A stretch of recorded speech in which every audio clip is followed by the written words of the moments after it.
California में आमतौर पर जंगलों में आग की ऐसी घटनाएं जून और जुलाई के महीनों में सामने आती रही हैं, जब गर्मियां अपने चरम पर होती हैं और अक्टूबर तक आग की ऐसी घटनाएं होती रहती हैं। लेकिन इस बार सर्दियों के सबसे ठंडे महीने जनवरी में ही जंगलों में आग लग गई। क्यों जनवरी में आग लगी? दुनिया की कई रिसर्च बता रही हैं कि क्लाइमेट चेंज के कारण साल में फायर वेदर दिन बढ़ रहे हैं, यानी फायर वेदर डेज बढ़ रहे हैं। वो दिन जब हालात आग भड़कने के लिए ज्यादा माकूल हो सकते हैं। कैलिफोर्निया ऐसा ही एक इलाका है, यहाँ फायर वेदर डेज बढ़ चुके हैं। इस बार गर्मियों का मौसम यहाँ काफ़ी गर्म रहा और उसके बाद के महीनों में बारिश भी बहुत कम हुई। साल के इन दिनों में कैलिफोर्निया में जो हवाएं चलती हैं उन्हें सेंटा एना विंड्स कहा जाता है। सूखे मौसम में अगर आग लग जाए किसी भी वजह से, चाहे वो मानव जनित हो या फिर कुदरती हो, जैसे आसमान से बिजली गिरना, तो यह आग तेज सूखी हवाएं जो है इस आग को और भड़का देती हैं और काफ़ी दूर तक ले जाती हैं।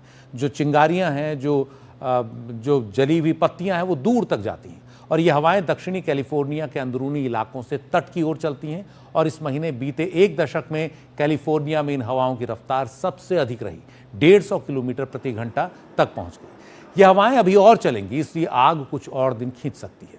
ये तेज हवाएं आग को भड़काती हुई पहाड़ों से नीचे घाटियों की ओर ले आई हैं, जहां काफी लोग रहते हैं और इसीलिए इन इलाकों में आग से सबसे ज्यादा नुकसान दिख रहा है।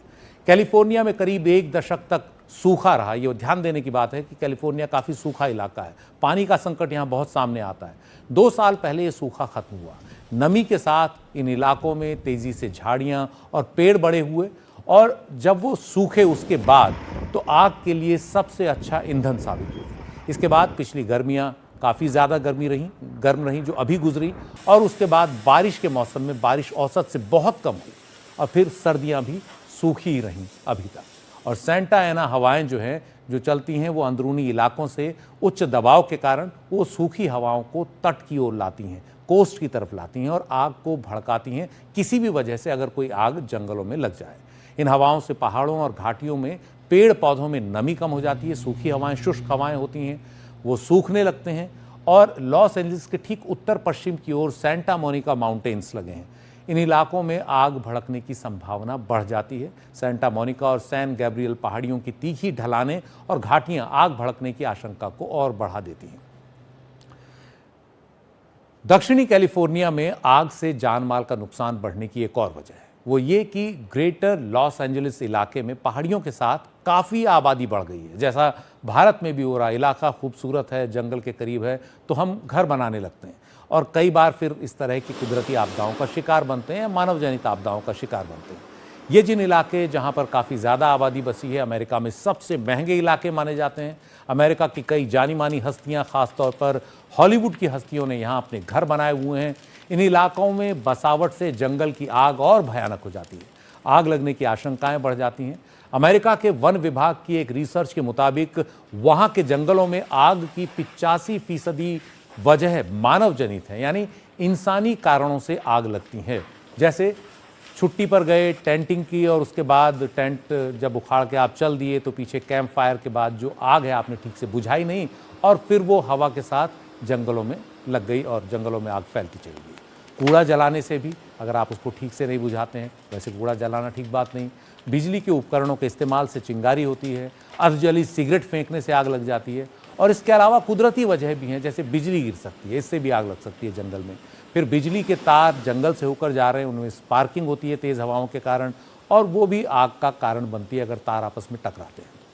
और ये जो पूरा इलाका है जहाँ आग लगी है, ख़ासतौर पर जो ग्रेटर लॉस एंजलिस है, यहाँ आलीशान घरों में अक्सर ऐसी सामग्री इस्तेमाल होती है जो आसानी से आग का निवाला बन जाती हैं, ईंधन बन जाती हैं, दूसरे घरों तक फैला देती हैं। लकड़ी का काफ़ी ज़्यादा इस्तेमाल यहाँ होता है।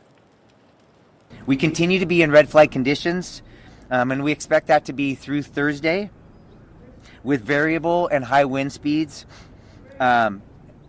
Thankfully, not as strong as what we saw last night.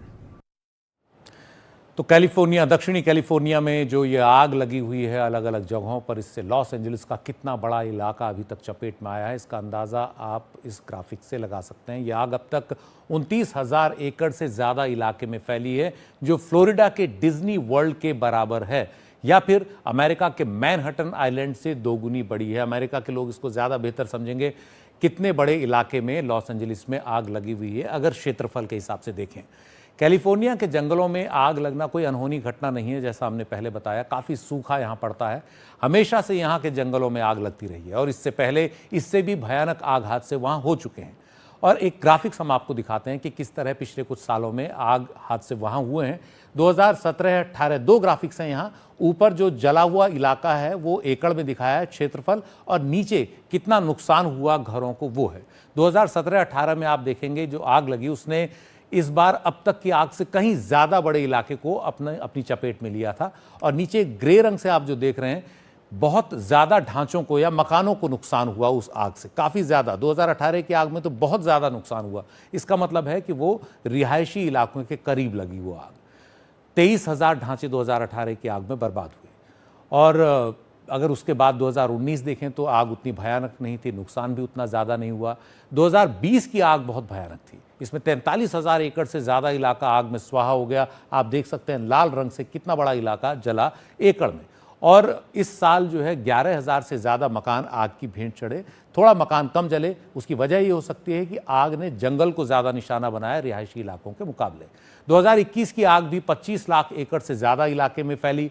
इस साल 3,500 ढांचे आग में बर्बाद हुए। ये पूरा वो समय था, आपको बता दें, पिछले 10 साल की बात करें, ये पूरा वो समय था जब कैलिफोर्निया लगातार सूखे से जूझ रहा था। 2022 और 23 की बात करें तो उस समय बारिश हुई, सूखा खत्म हुआ कैलिफोर्निया में, और उसका असर ये हुआ कि जंगल में आग भी कम लगी, नुकसान भी काफ़ी कम हुआ। 2023 जो पिछला साल था उस साल तो काफ़ी कम नुकसान हुआ। लेकिन पिछले साल 2024 में जब ये सूखा एक बार फिर पड़ा, यानी गर्मियाँ बहुत गर्म हुई, बारिश बहुत कम हुई, तो फिर एक बार आग के बढ़ने की गुंजाइश बढ़ी, जंगल सूख गए। और जंगल जब सूखते हैं तो फिर उसके बाद फिर अगर ज़रा भी कोई आग लगती है तो बहुत तेज़ी से जंगलों में फैलती है। और इस बार ये जो 2024 के अंत में 2025 की शुरुआत में जो आग लगी है वो इसीलिए इतनी भयानक हुई है। वो भी सर्दी के महीने में। जनवरी में आग जनरली कैलिफोर्निया में नहीं लगती, जून जुलाई के महीनों में लगती है जब भीषण गर्मी होती है। लेकिन इस बार इसलिए कि जंगल बहुत ज़्यादा सूखे हुए थे। अमेरिका की इन्वायरमेंटल प्रोटेक्शन एजेंसी के मुताबिक क्लाइमेट चेंज के कारण आग लगने की घटनाएं बढ़ी हैं, सूखे मौसम की अवधि बढ़ी है और जंगलों का बड़ा इलाका आग के दायरे में आता जा रहा है। साफ है, जंगलों में आग लगने की आशंका तब सबसे अधिक होती है जब बारिश कम हुई हो। ये हम बार बार बता रहे हैं ताकि चीज़ें ठीक से समझ में आएँ। और लंबे समय से अगर बारिश न हुई हो, सूखा पड़ रहा हो, तो आग लगने की जो संभावना है वो बढ़ती है। इसका एक आकलन जो है वो the Palmer drought severity index से आता है, जो सूखे की गंभीरता का अंदाज़ा देता है। ये इंडेक्स जंगलों में आग की कितनी आशंका है इस इंडेक्स से पता लग सकता है।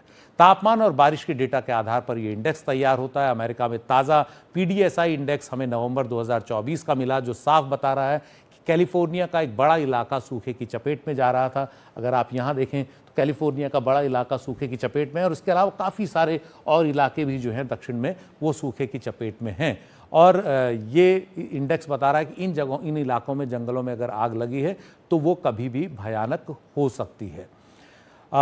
इसके पीछे पर्यावरण के कई कारक जिम्मेदार हैं, जैसे सूखा, बारिश की कमी और मिट्टी में नमी की कमी। अब एक एक कर आपको दिखाते हैं अमेरिका के national integrated drought information system के 3 ताज़ा मैप्स के जरिए, जो पहले से ही इस बात का संकेत दे रहे थे कि माहौल इस बार जंगलों में आग के अनुकूल होता जा रहा है। अगर आप पहला मैप देखेंगे, द US ड्राउट मॉनिटर, यानी अमेरिका में सूखे की स्थिति को मापने वाला मैप, सबसे ताज़ा मैप 31 दिसंबर तक की स्थिति बता रहा है। और इसमें अगर आप देखेंगे तो इस ज़्यादा लाल रंग जो है ये बता रहा है कि यहाँ ज़्यादा सूखा पड़ रहा है। तो कैलिफोर्निया के आसपास के इलाकों में काफ़ी सूखा है, यहाँ भी काफ़ी सूखा है। लेकिन अगर ये सूखा इलाका जंगलों के आसपास हो तो यहाँ जंगलों में आग लगने से काफ़ी ज़्यादा नुकसान होता है, आग काफ़ी तेज़ी से फैलती है।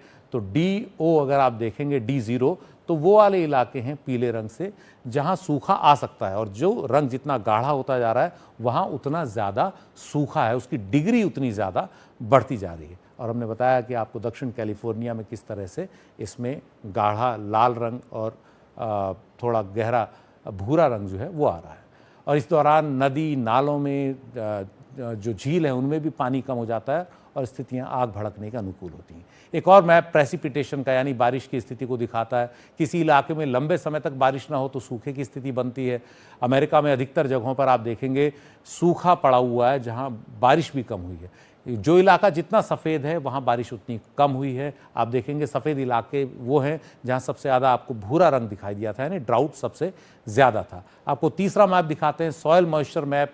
मिट्टी में नमी कम हो तो भी संभावना ज़्यादा रहती है आग की। अगर आप देखेंगे ये कैलिफोर्निया का पूरा इलाका, यहाँ मिट्टी में नमी भी काफ़ी कम है, तो इस वजह से ये पता लगता है कि यहाँ बारिश कम हुई है, सूखा ज़्यादा है। सॉयल मॉइस्चर मैप जो है बता रहा है कि कितनी जगह अमेरिका में ऐसी हैं जहाँ पर सूखा पड़ा है और उन जगहों पर आग की संभावनाएँ ज़्यादा होती हैं, और अगर जंगल हैं तो और भी ज़्यादा आग की आशंका वहाँ बनी रहती है।